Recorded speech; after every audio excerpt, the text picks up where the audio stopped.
Happy Friday, everyone. I'm Devin Howard. I've always got the top sports news, so make sure you subscribe to our channel to stay in the know, and then find me on Instagram at Devin Howard. Alright, so yesterday I filled you in on what happened with Zion Williamson. If you're not caught up on that story yet, don't worry, I'll fill you in, and I'll also tell you what Paul George and LeBron James had to say about it. In the biggest game of Zion's college career against UNC, he played a total of 34 seconds before falling and hurting his knee so badly he couldn't return to the court or even the bench. That had to hurt, and it did. He limped out of the arena, and according to Coach K, Zion is stable but with a sprained knee that could potentially keep him out for a long time. What was most insane about this fall, though, is not that it happened, players fall all the time, but that he busted through his shoe, a custom pair of Nike PG 2.5s modeled after Paul George's. And now fans are pointing fingers at the sportswear company for a faulty set of sneakers. The way his shoes just split open does seem pretty crazy, but I also don't necessarily think Nike needs to be at fault for it. We have to remember that Zion is a big guy. Nike still spoke out about the incident, saying, "We are obviously concerned and want to wish Zion a speedy recovery. The quality and performance of our products are of utmost importance. While this is an isolated occurrence, we are working to identify the issue."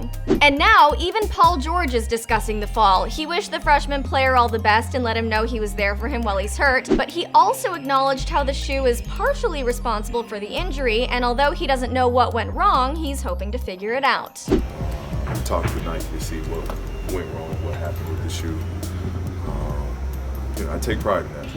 My shoe has been a successful shoe, not only in college but in the NBA. He also said that something like this happening is a unique situation. People have been wearing those shoes for a long time, and he hasn't heard of anything like this happening. Nike and Paul seem to be in damage control mode. I'm sure Zion breaking through his shoe doesn't make people want to go out and buy a pair for themselves. Regardless, my focus is on Zion's recovery. I hope he takes it easy the rest of the season to heal his injury, but also to prepare for the NBA draft. He'll kill it going pro, and it would suck to see him hurt his chances of a professional career over a college basketball game. After news of the fall spread, so many people tweeted messages of support to the athlete, including LeBron James. He tweeted, "Hope young fella is okay," literally blew through his shoe. But when asked to go into more detail about how he thinks Zion should handle the future, Bron wouldn't say anything. During the Lakers practice yesterday, he said, "I have no comment on what he should do for his future. If he needed any advice, he can find a way to come find me."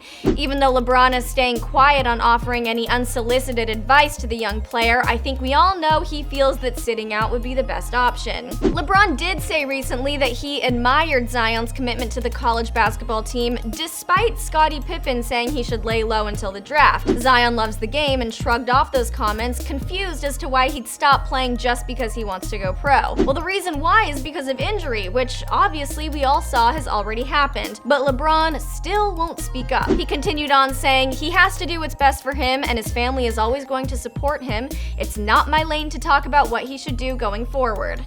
True, it's not your responsibility, LeBron, but I'm sure the guy wouldn't mind hearing some words of wisdom from the top player in the NBA, but that's just my opinion. You know how I feel about this. Zion should rest up. But what are you thinking, you guys? Should Zion keep playing? Let me know in the comments. Make sure you subscribe, and I'll see you next time right here on The Fumble.